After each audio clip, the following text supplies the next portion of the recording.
Hi everybody, this is my first time in Texas and also in NASCOM, so I'm very excited about being here. I also want to appreciate your time that you take to be here as well.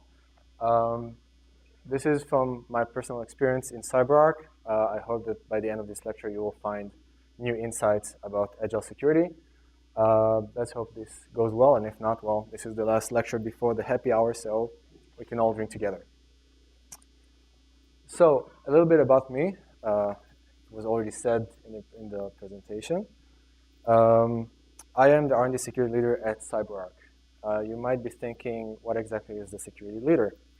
I manage the security program in CyberArk. This means that I am in charge about almost every aspect of our product security, starting from the requirements and customer engaging, and all the way until post-release and getting feedback, and sometimes also incident response. As a part of that, I'm in charge of also making standards that our product have to meet. The SDLC is a significant part of that.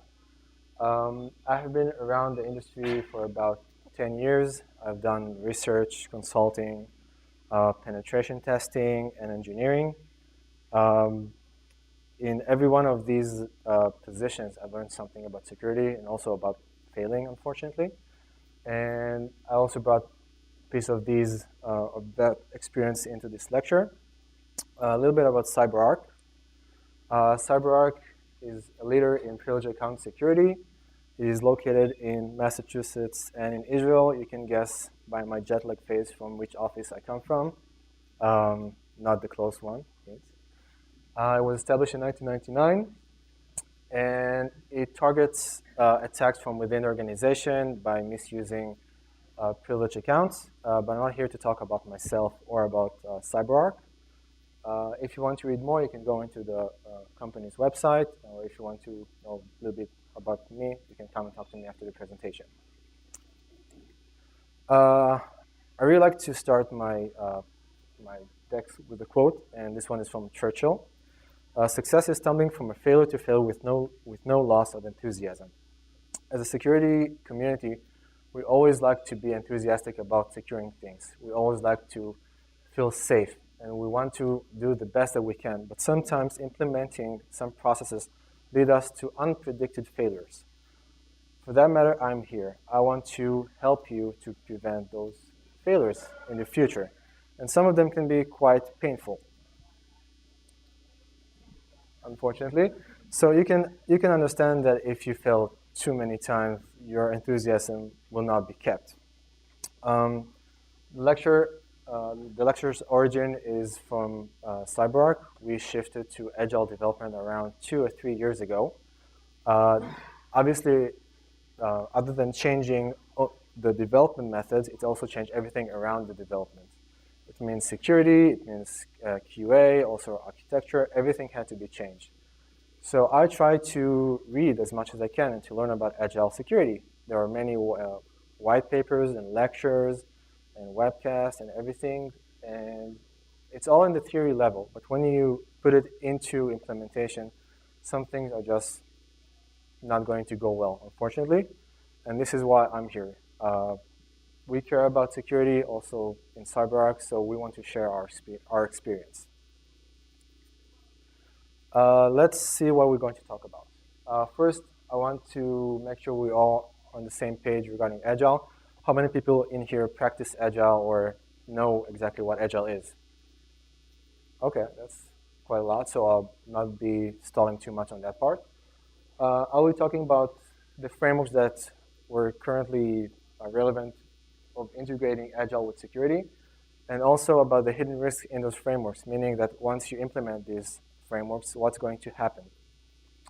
Another part I'm going to talk about is collaboration and delegation, meaning that some of the tasks that you won't be able to do because lack of time or lack of resources, how can you make sure that it do happen, even in an Agile environment where everything is so fast and rapid.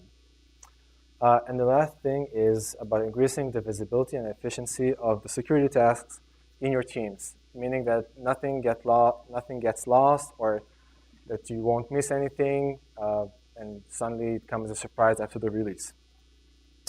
So our story begins with one of the most popular slides in Agile presentations. Anyone saw this slide in the past? I assume you have. In 2001, the Agile Manifesto was created. The Agile approach was around way before, but they formed it into a manifesto around 2001. A small group of software development met together and decided to develop a new method because the old one was failing too much.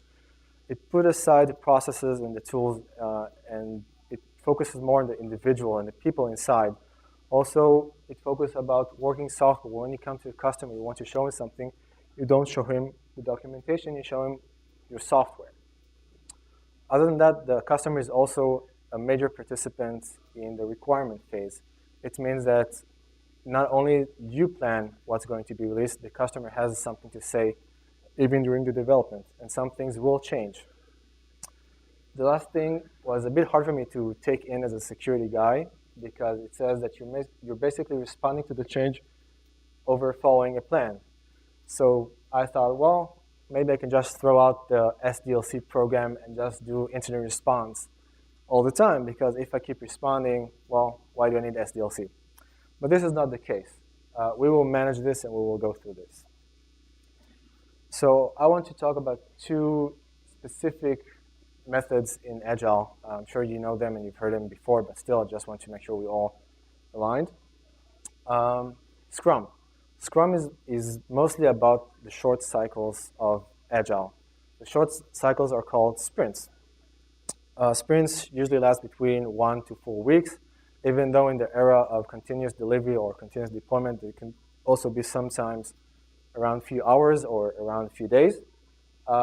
In the sprints, you carry out tasks out of the backlog. The backlog is actually a container of features that are prioritized by the product owner. The product owner is the guy who actually engages with the customers and also know what the trends are. And he says exactly what's going to happen when. The process of shifting those features from the backlog into the sprint is called grooming. In grooming, you refine and sometimes also redefine the requirement just because they need to be processed better for the development team to understand what's needed. The features are in the form of a story, meaning it's from the point of view of the user. In this way, it's easier to understand what exactly the outcome for the customer. One last thing, and maybe not neglectable, if I can say, are the meetings. There are 4 types of meetings in Scrum. You have the sprint planning, you have the sprint summary, which are usually once every sprint. You have retrospective, which is understanding what went wrong in the sprint, and you also have the daily Scrum meeting. If I want to visualize the process, we start in the backlog, and then we move into the sprint backlog, and then sprint occurs and the tasks are carried out, and then we have the deliverables, which is important because by the end of every sprint, we need to have something we can deliver to the customer. The other method I want to talk about is Kanban. Kanban is mostly about incremental changes, which means we don't take the entire project and move it from one phase to another. We just take the small parts that are ready to be shifted from one phase, and then we shift it to another, which is also called just-in-time, meaning the process is ready to move on to the next phase, so we move it, but only on the time it is ready. When we have a task that goes into development or into process, I would say, we measured from the time it was started until the time it ended. This is called cycle time. This is important because afterward we will be talking about measuring security, so cycle time will be one of the measures we can use. Another term which is important is the WIP, working in progress. Every phase in the Kanban has a quota, meaning that if you have too many tasks on one phase, you will not be able to introduce a new task into that phase before you move out one of the tasks to the next phase. This helps you to prevent having some sort of bottleneck in one phase, which is exactly what the Kanban wants to prevent. The Kanban uses a board. We will see one very soon, and it increases the visibility of your work, meaning you can see exactly which task is exactly on what phase. So this is an example for a Kanban board. As you can see, you don't only have different phases, but you also have different kind of tasks. This helps you to distinguish between the different tasks and also to see exactly what's going on. Every now and then, I will be giving one of these slides. The Agile Manifesto has 12 principles, if I remember correctly. And every time I read one of these, I thought about them in the security aspect. So let's try the first one. Deliver working software frequently from a couple of weeks to a couple of months with a preference to the shorter time scale. Okay, if you're a business owner, this would sound great. I mean, yeah, I would like to deliver as fast as I can. If you're a developer, this would mean that we keep it simple, because if we want to deliver shorter cycle times, then we need to do smaller and simpler things. For me, as a security guy, it kind of creeped me out because it means I have less time to carry out my security tasks. But anyways, we need to understand first how exactly the security tasks are carried out in Agile environment and in general. How many of you have seen this chart? 1, 2, 3, 4. Don't be shy. It's an open discussion. I guess a lot. This is the Microsoft SDL framework. It has been around for, I guess, around a decade, give or take. It has the different parts of the software development lifecycle, from the requirements until the release, and every part has the security task incorporated inside. You cannot go from one phase to another without completing all the security phases. This is in the traditional software development approach. And you have also the training, which I'm going to talk later about, and incident response, which I'm not going to discuss, not in this lecture at least. In 2010, Brian Sullivan from Microsoft presented at Black Hat the Agile Security Framework. There was an increasing sorry. The requirement for Agile Security Framework was increasing because Agile development was getting more and more popular. So Brian Sullivan introduced 3 classes of requirements. They didn't really discuss the security tasks themselves, but more of when and how much these security tasks are needed to be carried out. So let's discuss about the classes. First class is called one time. It means that these tasks happen one time in Agile project, which could be very confusing because Agile, what is exactly the length of an Agile project? I mean, it could be a few weeks, it could be months, and sometimes if you have a product and you keep working on it, then it could be even years. So do we really do these tasks only once in an Agile project? Also, what happens if your release time is very, very short? I mean, you have a release once a week, twice a week. Still, you need to consider what's going to happen if you don't review these tasks every now and then. From my experience, or from our experience in CyberArk, we found out that reviewing these kind of tasks every 2 to 3 months is, let's say, the balance between doing them too often and not too often. The second class is the bucket. The bucket is actually a group of sprints in which the tasks are carried out by the team's discretion, meaning the development team discretion, which is something very awkward because why would the development team decide on security tasks? This doesn't make a lot of sense, and we will have to talk with the development team more just to make sure that these tasks actually happen. They're considered important because they can happen every few sprints, mostly because they're too big to squeeze into one sprint, and also they need to be wrapped around several features or several stories rather than doing them per story or per feature. The last class is per sprint, which is quite essential because tasks that are carried out every sprint in a security manner, if you don't do them every sprint, there's a big cost of delay or cost of not doing them because the results are needed every sprint to make sure the security standards are met. But this is quite straightforward. So I'm going to move on to the next question. Reflecting on Agile, the most efficient and effective method of conveying information to end within a development team is face-to-face conversation. Okay, that's nice. No more emails, no more phones. Let's just meet. Obviously, it's easy when the meetings are in team and everybody sits in the same room and you hang around all the time together. But what happens if you're not part of the team and you still need to meet with them? It means that you need to coordinate some time with that person, and you cannot transfer information very easily. Yes, it's easier to convince someone with your opinion when you meet with him, but it has cost of the meeting time.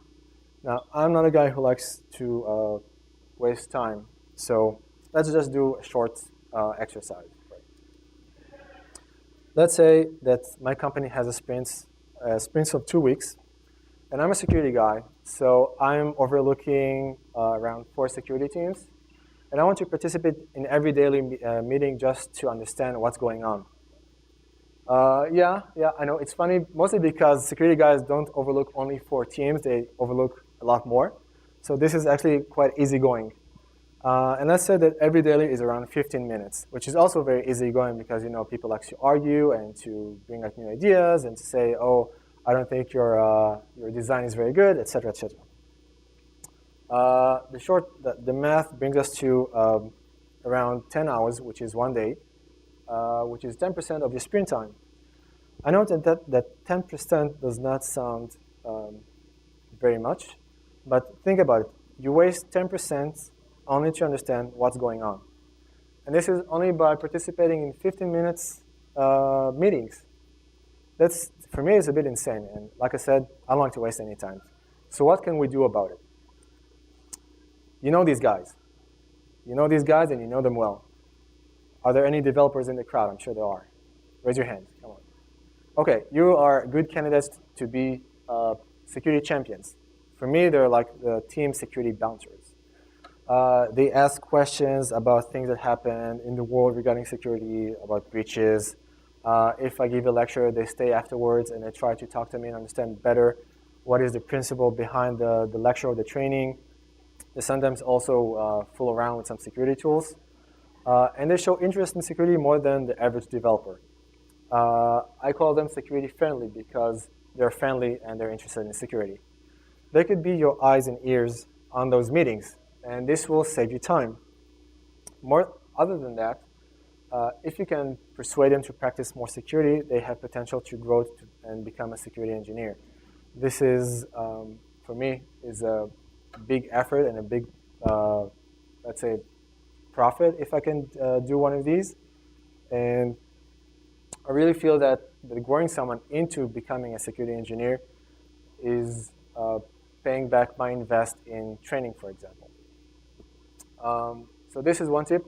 By the way, every time you see a star, when you go home and you go over the deck, if you go over the deck, you can find the tips I give you marked with a star, so it will be easier for you to find them. Just a note. So let's go for a second back to the Microsoft SDL. These are examples for security tasks for every sprint. We have running analysis tools, daily or per build. We can ensure that each member has completed a training. We can validate the filtering and the strong encryption, and we do threat modeling. So I chose as an example, just to show you sometimes that it's not that easy carrying out sprint tasks, the threat modeling. Okay, that sounds cool. Let's do threat modeling for every new feature. Hooray. But another principle says that sometimes we welcome changing in requirements even late in development. I don't like changes. I don't like changes coming in late. I hate them because after I did a full review or full threat modeling, then someone comes and says, hey, Daniel, you know what? The customer wants to change something. I'm like, oh, man, come on. So it's not only that we need to do threat modeling for new features, but also for change features, which makes things a bit more difficult. And also, what is exactly threat modeling? I have experience, so I can do them quite fast. But if you look into them, and this is something I know, I read Adam Shostak's book of threat modeling, which is great and it's very in-depth, but there are a lot of aspects like what is the center of the threat modeling, what are the assets, what are the actors, what are the entry points, the flows. It's not as lightweight as you would expect from something carried on every sprint. So I try to go around it and find some sort of a shortcut. This is from OWASP's website. This is the threat modeling cheat sheet. And also in here you can see that there are around 4 major steps and around 11 or 12 minor steps, which is also not very easy. I mean, even if you delegate it to someone else and you give it to like a security champion, he wouldn't know what to do with it. So this makes me feel a bit frustrated and a bit sad. I don't want to do threat modeling like this. So what can you do? The solution is in the hands of the product owner. I'm sorry, this picture always makes me laugh because I think about my product managers and with this kind of look. And if you imagine yours, I'm sure you will laugh too. They're the emperor of the backlogs. The reason they're so important is because they have the vision for the product. Even if you're in the middle of sprints and the release is 1 month away and the next release is in 3 or 4 months away, they will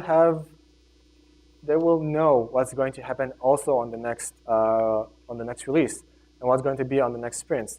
So when you talk to them, you can get information from them.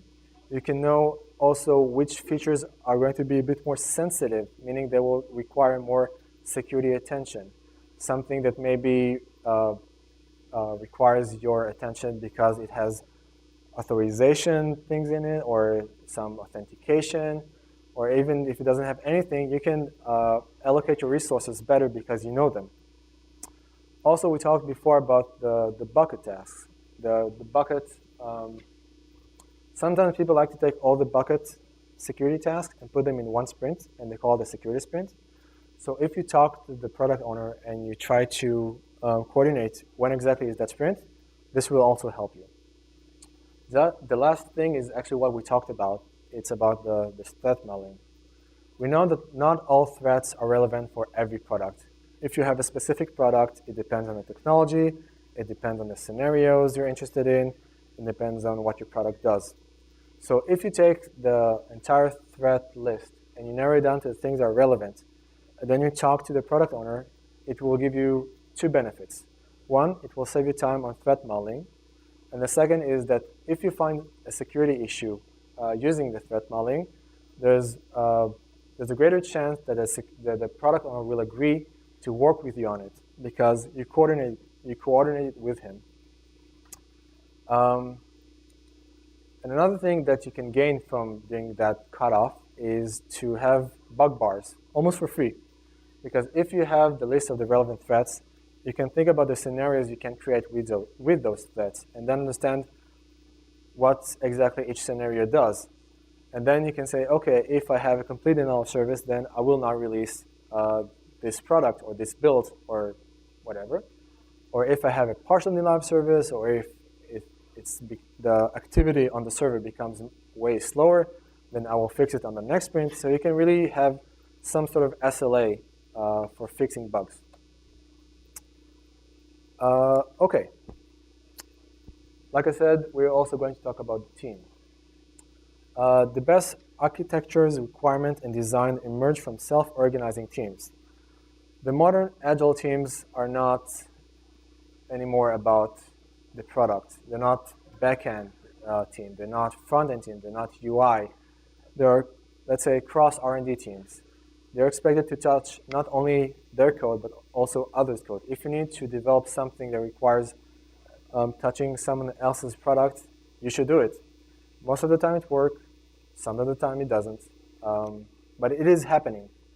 And it's important to say that teams become more and more versatile, meaning that you not only have developers in the teams, you also have QA, and you have architects, and you have analysts, which shift the requirements into more understandable language for the developers. So teams are doing more, and they have more responsibilities and more duties. And this brings us to think about, okay, but how does it connect to security? In 2010, in AppSec USA, a guy named Adrian Lane gave a great talk about Agile and security. He talked about how developers receive Agile and then also went a bit into the security tasks. And I'm talking here about the process.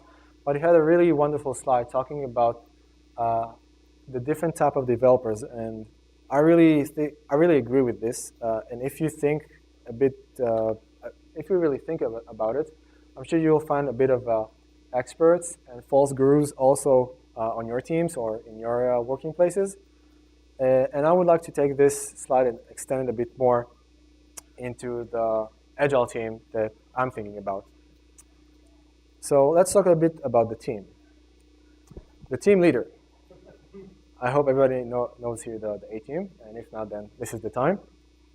The team leader is the guy you need to connect with first. Why? Because once the features are in the sprint backlog, he will be deciding about what's going to happen when. And if you remember, we talked about the bucket tasks. He will also decide exactly when and how these tasks will be executed or will be carried out.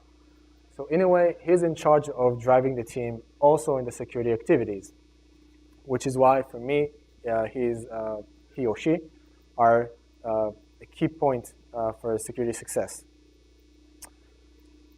The developer or the architect. DA Barakas, yeah. These guys don't like to be reviewed usually. These guys don't like when you touch their code. These guys don't like when you say something is wrong and they need to change it. And usually they say that they pity the fool who is going to touch their code. So sometimes it's really like being head-to-head and bumping heads. But still, there's a way to soften them up. Usually, it's by sitting with them and explaining how to do things otherwise, and showing them the results of insecure codes. POCs really help to bring in developers into the security domain. QA. The QA engineer I chose face because they're really unexpected. In a way, you can have a QA engineer on your team that knows a lot about security. He knows about cross-site scripting and SQL injection, and he can use security tools. And he has a really good security education. On the other hand, you can be with a QA engineer who doesn't even understand why security is part of QA and how you can incorporate basic security testing into the QA process. So it really depends on who's on your team. The system analyst. They're a bit crazy. Not because I don't like them. I like them a lot, but sometimes they're just very unexpected. I got a requirement document sometimes in my career that said the security requirements for this feature are the same as the previous feature. And when I went to the previous feature requirement document, it had no security requirements. So it was a bit awkward. And also, something like we need to do for this feature, same thing we need to do for every other product and every other feature. So sometimes I feel that they don't really know what to do or how to incorporate security into the requirement process. Taking all of this into account makes me think that the security guys need to be some sort of MacGyver, because we need to do all the security activities when we have like 5 minutes and 2 bubble gums. But how can we solve this issue, actually? We talk about training. And if until now we did maybe one session for everybody together, it might look a bit complicated when we shift into Agile team, because we have so many functions that we think maybe the training will be a bit more complicated. But once you sort it out, it is not complicated. Yes, it will require more effort, but it pays off eventually, as all of these functions every one of these functions will know what to do. So we need to start thinking about training by position and not by team or not by cross R&D training. This is an example for things for the security training scheme we have in CyberArk. As you can see, we really try to sort out who needs what. And we consider that the security certification for each position is not complete unless they go with all the required training sessions. We also did some things for team leaders because we feel they do have responsibilities, and also for product managers because we want them to know what is our framework of security. Obviously, we also have tests for these guys because we feel that giving them the training session is not enough. You also need to make sure that they're on point with what they know. So this should help you with handling the Agile team when it comes to security. Let's talk a little bit about visibility. Again, another Agile principle. Build projects around motivated individuals, give them the environment and support they need, and trust them to get the job done.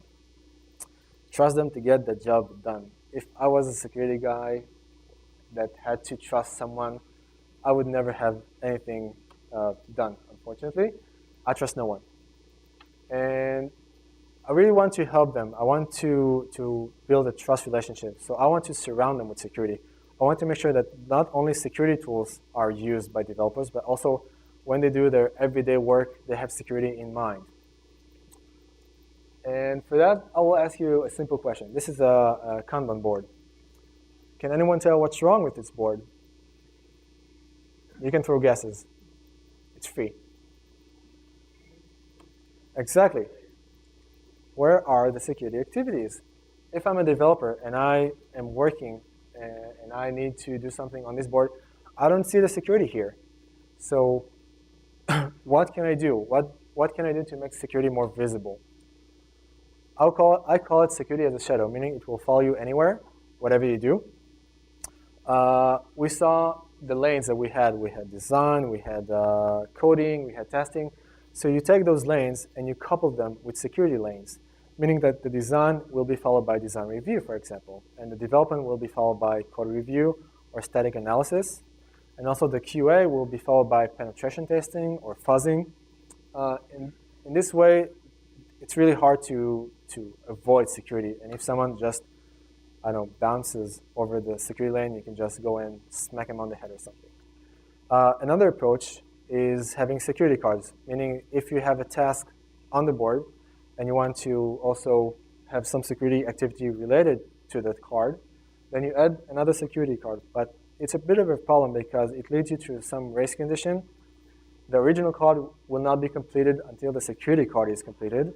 And the security card could not be completed because if, for example, you cannot do penetration testing for a card that is currently in design.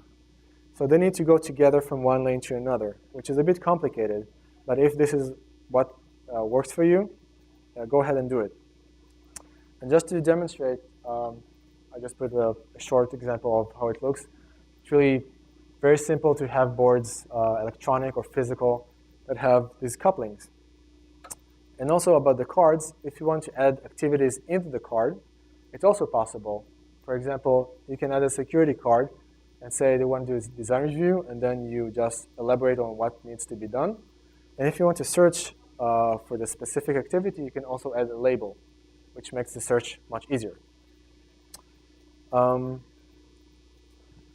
let's talk a bit about the security flow. Business people and developers must work together daily throughout the project. I really like this principle because it made me think about a specific scenario. How many people here were in security bugs fixing meetings? When you go and talk with someone about a security bug and how to fix it, how many of you were in this kind of meeting? Okay, I see a few hands, that's great. I've been to quite a few, and it's almost always the same. You get ready, you have a list of the security bugs, you have the impact. If you have some sort of a scoring system like CVSS or DREAD, then you also have the list prioritized. And then you collect everybody else, and you have the feeling that everybody are on the same page and with the same goal of fixing the security bugs, which is great. You're going to bring the Armageddon on those security bugs. Wonderful. And then you start talking. And you slowly understand that the product managers and maybe the team leader are not exactly on the same state of mind like yours. They say something like, oh, but this will push out a commitment for that customer, or this feature will not go in if we fix the bug that you suggest. And suddenly, the swords are out. Everybody fighting and negotiating and blaming. And I really don't like this because I feel that security is important. And on the other hand, I really want to have a good relationship with the business. So what do we do here? We try to agree on a bug fixing scheme. We want to focus on work and not negotiating and not arguing. We have different options. First one is time-based, which is the SLA, meaning if the security bug is rated high, then we will fix it in 1 month. This is challenging because from the traditional developing process, this usually is hard to implement. Sometimes it is forgotten. Sometimes it is just put aside because there's something more urgent. So we can use maybe agile approaches to do this, like the quota-based, meaning if you have a security weep, if you have a lane dedicated for security bugs, and you can put in like 1 task or 2 tasks every time and have a constant flow of security bug fixes, this is great. And you don't need to ask anyone for this. It's just there. You have a quota and you're allowed to use it. The other thing is size-based, meaning that you have story points. This means that you are giving, let's say, if you have 30 story points for development, and out of them you have 5 story points for bug fixes, this is great. You know that you have a quota by size for fixing the bugs. I just want to say that it could be also different because you can have one of these across all products, meaning you can have a whip for all products or just for one product. And if you have something that is for all products, you need to prioritize which product is more sensitive, so the security bugs of that product will be fixed first. Measuring security. Working software is the primary measure of progress. Great. But how do I measure security? Measuring security in general is already a bit tricky, but doing it in Agile is even a bit trickier. You need to build the big picture for small iteration. It's like taking a puzzle. It's very hard to take small pieces and build a big picture rather than taking the big picture and every time taking out a small piece, which is what happens in waterfall. You have already the entire project ready and just need to see what's wrong with it and taking out piece by piece. Also, there are a lot of simultaneous activities and you need to collect evidence from all of them together. So you need to just talk to a lot of people together and see what they've done. So just need to stay on point. And also the control points are a bit vague. Do I do this every sprint, every group of sprints, every version release? It's not really clear. Thank you. And I thought I was the only one with that kind of problem, but in 2012 in the RSA Europe conference, some guys from Ericsson did a use case for implementing Agile in their company as well. And they had just the same problem. The security control points, as you see, and the no good metrics for product security. And I thought, okay, I have to solve this because if it's around for several years, then someone has to do something about it. So let's see what we can do. First, if this is a security task, if you have on the board a security card, you can measure it using traditional Agile measuring. For example, the cycle time, which we talked about, and the velocity, which means in a given period of time, how many security tasks have we done? So you can know what is the rate of completing the security tasks, which is important. And if it is not about a security task, if it's just a general task, but you need to add a security task, for example, a design review for a feature or something, then in the grooming evaluation, when it goes from the product backlog into the sprint backlog, you look at the feature and then you say, okay, I think that this feature is not sensitive, or it has no problem, or it needs a little bit of attention, or it's really sensitive and I really want to go into it. And you put, let's say, a security level score on it. And then you decide which activities should be with this card. Like, it's also code review, it's also penetration testing. Depends on the sensitivity of the card or the security level. And when the card is done, then you collect the evidence. This means that you know exactly when you need to make sure the activities were carried out. Last thing I want to talk about is automation, but there are so many other lectures about Agile and automation. There was one today. I think there was going to be another one tomorrow.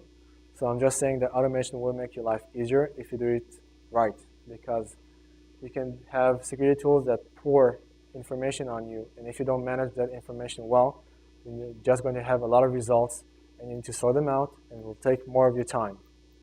Well, as I said before, there are the security sprints, and they contain the bucket task. And if you go into the Microsoft Agile SDL, you see that the bucket security tasks are mostly about testing. I think it's fuzz testing and penetration testing and validating that you use only allowed functions. So we do sprints for security, and they hold inside all the testing. Obviously, security fixes are always, I wouldn't say in theory level, but if you do a good planning for security fix, then you also see the impact that your security fix will do.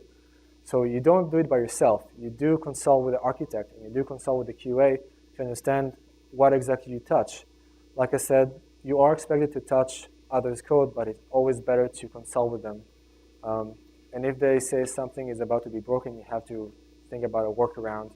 Maybe it will be a bit more expensive, but again, we want to work with the business part. So we usually try to think about things that will not delay the release, and on the other hand, will at least lower the risk of the exposure.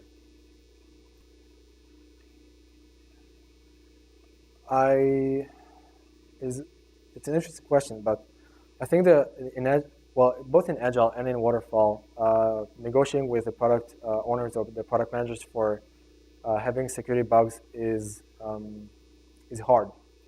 But when it comes to Waterfall, all the security bugs usually come at once. So you have this kind of backlog, and you say, okay, I want to fix this, this, this, and this. And when you come to Agile, it's more of a continuous process. And I want to believe that the product managers or the product owners get used to the fact that you come and talk to them every now and then. It also gives you some boost and some assistance with talking to them about security. Because if they get used to the fact you come every now and then and you say, okay, I have like 3 bugs and I want to fix 2 of them, and then the next one I have 4 and I want to fix 3, they somehow psychologically feel, and this is from my personal experience, that it's okay. And if you add up all the bugs that you fix, you'll see it much more than what you would have accomplished if it would be at one time.